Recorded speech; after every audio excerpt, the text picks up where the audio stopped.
Hello, this is Kimberly Gannier with Scrapbook Smiles with Kimberly. Today we're going to create this cute little pop-up card like so. I made it for a friend that loves to garden. Great ideas to use the same technique, hot chocolate, hot apple cider with the apples on there. I'm going to create one for the junior softball all-star team in a couple weeks, and I'm going to put Pop Rocks in it and the Girls Rock stamp set. Okay, this stamp set here is the Country Born, and then if you can notice here, I don't know if you see it, there is chicken coop wire on here, and that is from our distressed background. So we'll go ahead and get started. I will tell you that at the end of the video, I will put a list of products that were used. So you're going to cut your craft paper at 10 by 5.5, and then we're going to score it. So I just take this, pop it right up along the edge at 3, use my close to my heart bone folder, put it right in the cutting track and score down at 3, pop out the arm, and we'll score it at 7. Right on the 7 mark, right in the cutting track, and that's how easy it is to score with your paper trimmer and your bone folder. I'll set the paper trimmer aside.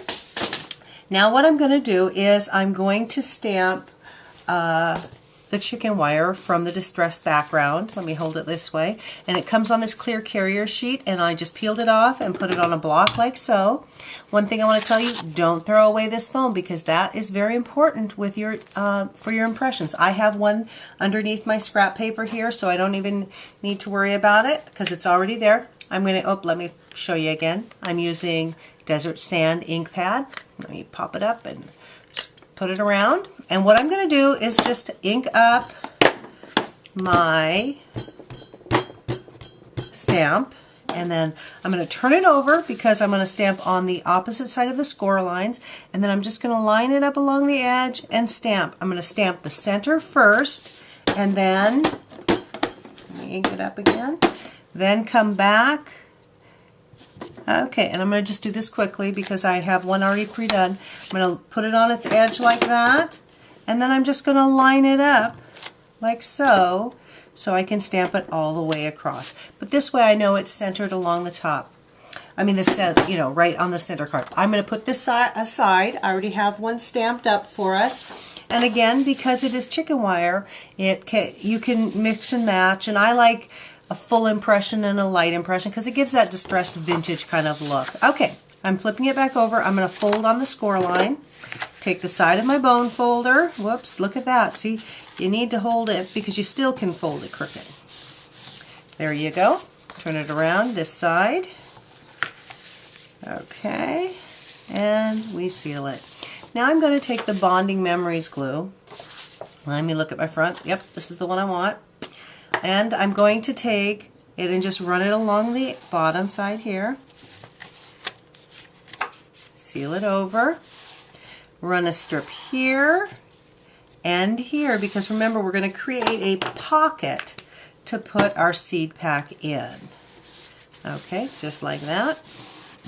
Hold it down so it dries. Then I'm going to turn it over, take my hole punch, and I'm just going to center my hole here in the top here. Pop it out, and there I've got my first piece. Okay, then what we're going to do, as you see there's a little bit of distressed edge here. I'm going to take my edge distresser, which kind of looks like a little bit of a ninja star, they say. Hold it between my 2 fingers here, and then just quickly distress it up. Okay, and I'm going to go really rough because, this is going to look like it's been in the garden. Us gardeners like to get our hands dirty. Just like so. Okay, the other thing that we've used, which I'm so in love with, is our new glitter papers. This is the brown family, and as you can see, I've used a lot of it, but you get the 3 shades of brown in there. Love it. The measurements for my cards will also be on the shopping list at the end, but this is 4.5. The bronze paper is 4.25 by 3.25. 4.5 by 3.5, 4.25 by 3.25, and then I'm just going to glue it down. And you really actually don't need to watch me glue, but we'll set that aside. Now what we want to learn is this technique here. That's the one key thing I want to show you today, is how we are going to mask it and give it that depth of field look. Okay, I use the pigment inks because they are great with our markers. Oops, they're great with our markers. They come in these little 1-inch cubes. They won't bleed when you're using the markers. So I'm going to take the milk can. Oh, here, let me show you on what the stamp set looks like. This is the Country Born. I'm using the milk can and the apple barrel. And I've decided I'm going to use I Love You, a Bushel and a Peck. What does that say? And a hug around your neck. That instead of the Country Life, because I'll give it to someone else now. Okay, maybe my daughter. She doesn't like to garden, but okay, so I'm inking it up.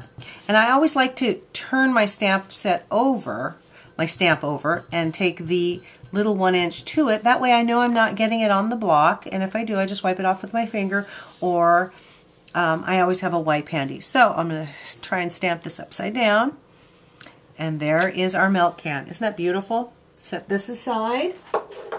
The next thing I'm going to do is take my apple barrel, ink it up the same way, get it nice and wet. This one I think I will grab my little wipe and wipe off because it looks like I got a little bit around the edges, and I don't want it to stay permanently on my block because then it gets, then my block is smoky looking. Okay, so I'll clean these immediately after I'm done with the video. Now, when masking, you want to create, I want to stamp so it looks behind. I love Post-it notes because they will stick right to it.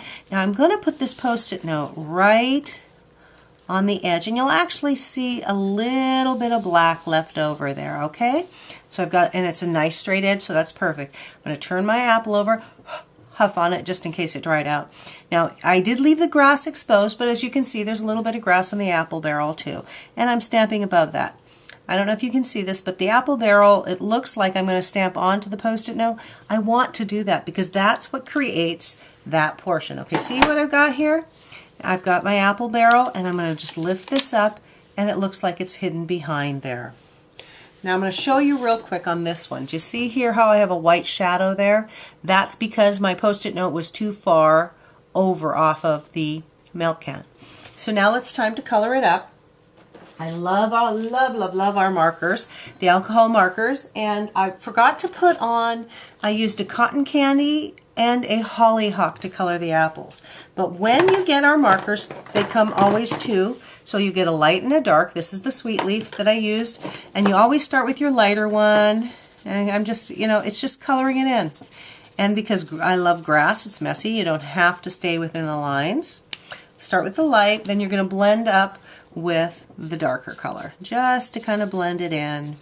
And I'm not going to color this whole thing, but we'll do a class on coloring markers later if you'd like to see that. And then I'm going to use the slate marker, and what I want to do is create a shadow effect, so I'm going to go with these shadow lines that they put on there, just like that. Just color it in, just like that. Okay, that's exactly what we did. Now I have somewhere here a finished one.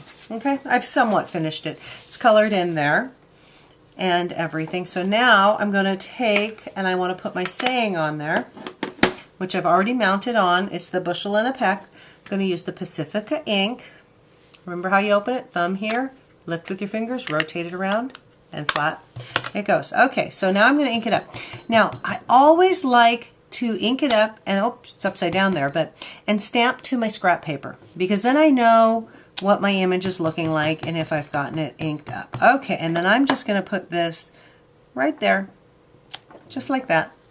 So I've got that. Now I love, distressed is my thing, so I love the edges there. I'm using one of our sponge daubers and the Pacifica ink, and then I'm just going to take it. And I want to have quite a bit of it because there seems to be a lot of white showing, so let me, by sponging it, now I'm taking the sponge tip to the paper. Not just doing the edges, but I'm giving that shadow look around the edges. And because blue is pretty intense, that you don't have to really put a lot onto the sponge dauber. But we've also done this class in class this week. Okay, so then I'm going to flip this over. My bonding member. Oh, this is a good thing. the markers do bleed through. They're very strong, so make sure that you definitely have your scrap paper underneath it. Okay, and then I've got, remember I already pre-did this one with the distressing, and then I'm just going to bring it down.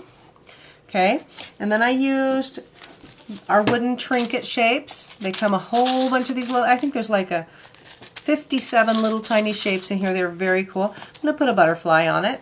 So take the Bonding Memories glue again. I'm just going to glue up the back side of it. And I think I will put it, oops, up in that area. Just about like that, because it kind of balances out. And you know what? I just had a thought. I think I'll put a couple little brown sparkles there for the body of the butterfly. I'll have to post a photo of that later. I'm going to set this aside because we need to do our string here.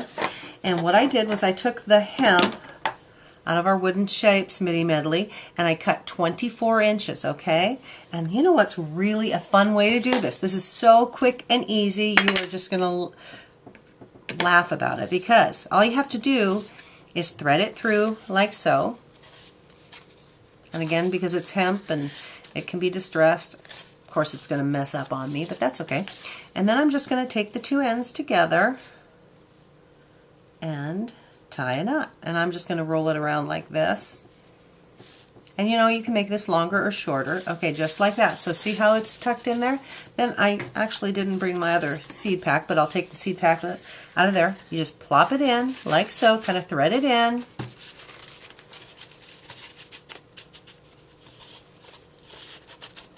There we go.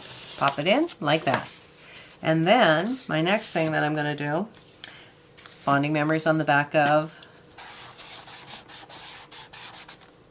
the Pacifica cardstock. Bring it over, center it somewhat, and remember, see, it didn't matter because I messed up on the edges there, and glue it down. It's kind of hard to do it with the seed pack in there because the seed pack is thick. One other thing I'll show you real quick, direct ink to the edges, kind of distress it up a little more because I like my ink. And I might just get a little bit more back here on the back side. I just realized I was sponging outside the marker, outside the camera. So there you go. Isn't that fun, quick and easy? I wouldn't call it a 10-minute card, but it's a quick one. There you go. Now here I'll show you real quick. Here is your shopping list. And I hope you can see that. All of that in there.